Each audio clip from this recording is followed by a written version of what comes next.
Believe it or not, there's a lot of intentionality that goes into designing a logo, and it goes way beyond just creating a pretty design. So in this video, I'm going to show you how you can get an effective logo design for your business, as well as show you my process for creating the Zubtitle logo.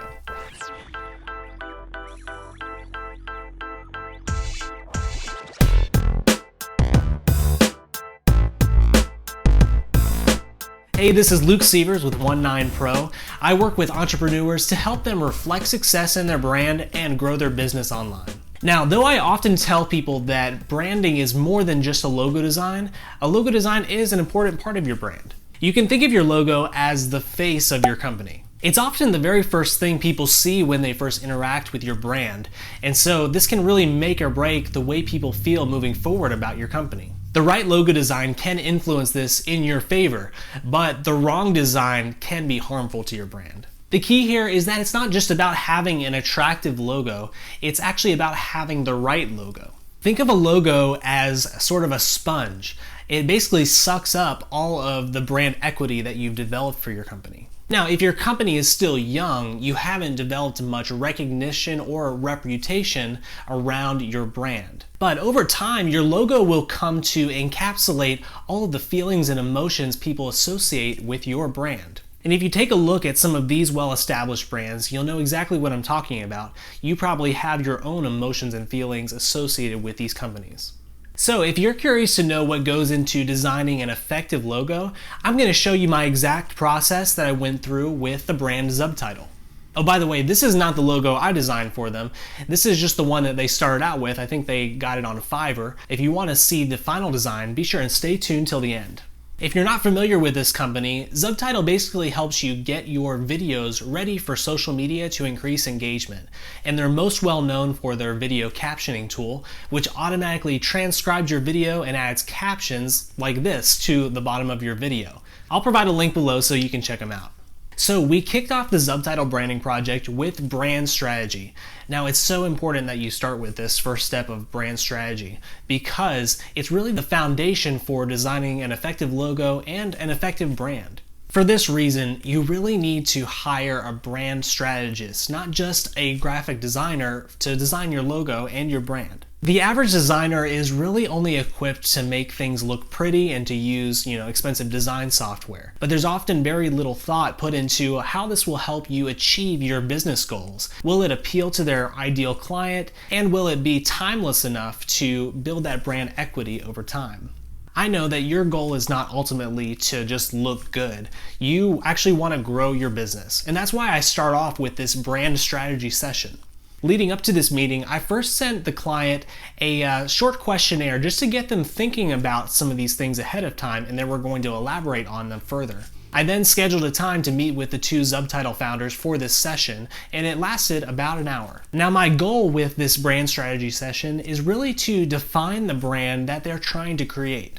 We started by developing their brand attributes, by listing out adjectives that describe their culture, their tone of voice, and the feeling they want people to come away with. We dug deeper into understanding their ideal customer and the value that they are really providing for this person. We also look at their competitors to see what we can learn from what they're doing. Next, I asked them to create an inspiration board.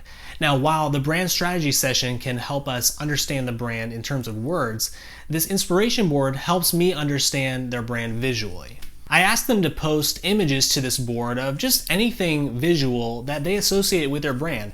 Now, depending on the type of business, this could include, your uniform, the interior design of a store if you have a storefront, symbols that are associated with your industry, color palettes, website layouts. And though I often encourage them not to post a ton of logo designs that they like, it does help to see maybe 2 or 3 that really inspire them. Here is the Zubtitle inspiration board.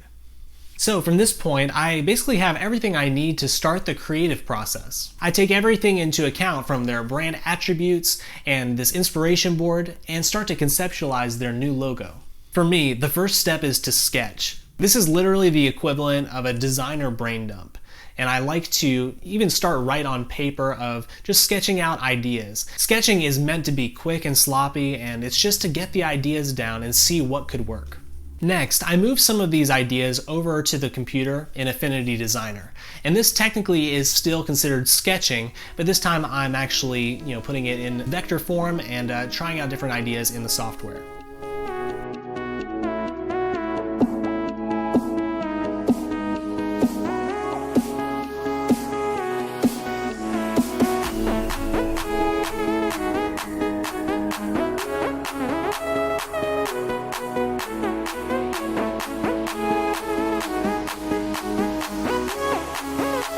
As you can see, this step can be a bit lengthy, and the time it takes just depends on the project. Sometimes inspiration hits instantly, but other times it doesn't, and you have to just follow this process that will predictably provide the results that you need. My goal by the end of this is to have 3 solid concepts to present to the client. And here are the 3 concepts I ended up presenting. These are basically 3 different directions that we can choose to go in, and we can always do revisions as needed. Now, each of these concepts are fairly different, but they each take on a different angle of the brand attributes we developed. I tend to notice that the 3 designs often have usually a very conservative option and even a more progressive option, and one right in the middle. This one, as you can see, it's a little bit more conservative for this company because it definitely has more of the tech product look. This one leans heavily on the cosmic brand attribute and the more creative side. And then this one's kind of in the middle. So right after I shared these concepts with the guys at Zubtitle, I just asked them, is there any one of these that we can just kind of cross off the list right off the bat? And they said this one. They liked it, but they said they wanted to move away from the typical tech logo and more towards the creative side of things. So then we were left with 2 different options, and I just told them, take a few days just to mull it over and decide which one you want to move forward with. 3 days later. So they came back and they told me what their choice is. And the winner is... I think this is a really great choice. It's creative and it really matches the feel of their creative audience. I designed this with more of a reddish hue because, like it or not, red tends to be associated with online video thanks to YouTube. It's important that when you're designing a logo that you take into account what's been done before and what are some of the elements associated with your industry.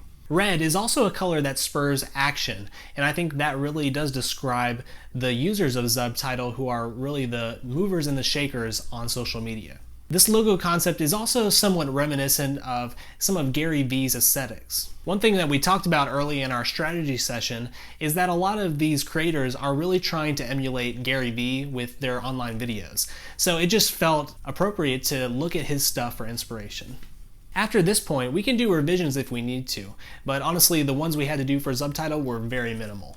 So now we've solidified the main logo design, but we're not quite done yet. You see, a logo needs to be versatile, so I went and designed some alternate versions of the Zubtitle logo to fit various contexts. For example, with this logo, it fits very well in a square frame, sort of like for a profile photo, but it may not work so well as a website logo, which tends to need a more horizontal version. So these are the versions that I created for that.